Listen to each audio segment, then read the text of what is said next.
ԿՊԱ-ականները փորձում են ցույց տալ, թե մտահոգված չեն, որ ընտրություններից ավելի քան մեկ շաբաթ անց, երբ վերջնական արդյունքներն արդեն հրապարակված են, Վլադիմիր Պուտինն այդպես էլ չի շնորհավորում Փաշինյանին։ Իսկ Մոսկվայից հասկացնել են տալիս, որ կարող են անգամ չճանաչել ընտրությունների արդյունքները։ Ռուսաստանի արտաքին հետախուզական ծառայության ղեկավարը երեկ ասում էր, որ ընտրությունների արդյունքները կասկածելի են։ Ակնհայտ է, որ Հայաստանում ստեղծված իրավիճակը դյուրին չէ, ընտրությունների արդյունքները հարաբերական են եւ որոշ առումով կասկածելի, հետեւաբար ակտիվ քաղաքական գործընթացները կշարունակվեն։ Շատ բարձր ենք գնահատում մեր ռուս գործընկերների փորձագիտական մակարդակի կարծիքը,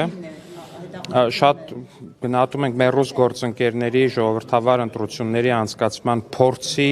մեծ փոխանցման փորձերը։ Իշխանական падգամավորը հեգնում է Ռուսաստանի արտաքին հետախուզական ծառայության ղեկավարին, հաշվի առնելով, որ ԿՊԱ-ականները բազմիցս են կասկածի տակ դրել Ռուսաստանում ժողովրդավարության գոյությունը։ Ինչից վերցրիք, որ ծաղրում։ Որտեղ այնտեղ ակնհայտ խախտումներ են եւ Ռուսաստանի նախագահը Չկներեք, հիմա հազար ներողություն։ Մենք դա ձեր անձնական տեսակետն է, խնդրում եմ դա ինձ չվերագրել։ Մենք շատ բարձր ենք գնահատում, որ մեր ռուս գործընկերները որոշել են իրենց ժողովրդավարական հմտությունները նաև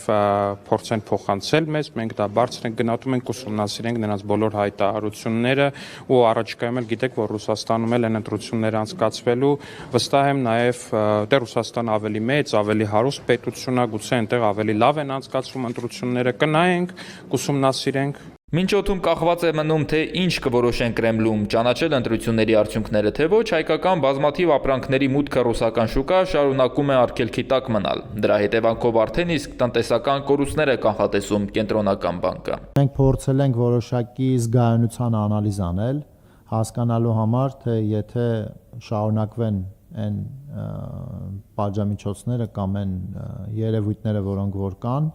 ինչ ազդեցություն կարող է ինքը ունենա Հայաստանի վրա, ապրանքների մասով որոշակի հաշվարկներ ունենք, ինքը կարող լինի ՀՆԱ-ի միջև 2%-ը։ Կենտրոնական բանկում կանխատեսում են, որ եթե ռուսական շուկայի փակվելը հայկական արտահանման համար երկար տևի, Հայաստանի տնտեսության եկամուտները նվազելու են։ Իսկ ինչ է լինելու, եթե Մոսկվան խոսքից գործի անցնի եւ որոշի կտրուկ թանկացնել գազը, ինչի մասին արդեն զգուշացրել է։ Խնդիրներ լինելու են, ասում է Մարտին Գալստյանը։ Եթե հանկարծ բնականաբար տեղի ունենա,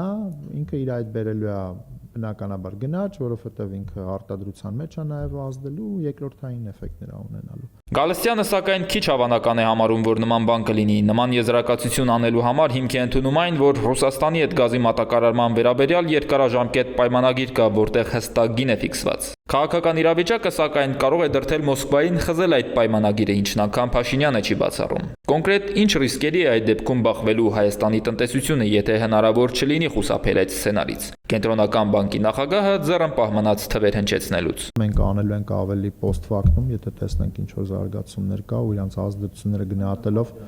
նոր չէ։ Այս բանի պատկերացում չկա, որովհետև ինքը շատ քիչ հավանական սցենար է, էլի, այն ինչ որ մենք ենք լսում։ Գյուղմթերք արտադրողներն ու արտահանողներն արդեն կոնկրետ զգում են ռուսական պատժամիջոցների հետևանքներն իրենց գրպանի վրա։ Փաշինյանի խոստացած սուբսիդիաները չեն փարատում նրանց մտավախությունները ու չգիտեն ինչպես են փակելու միլիոնավոր դրամների հասնող վարկերը։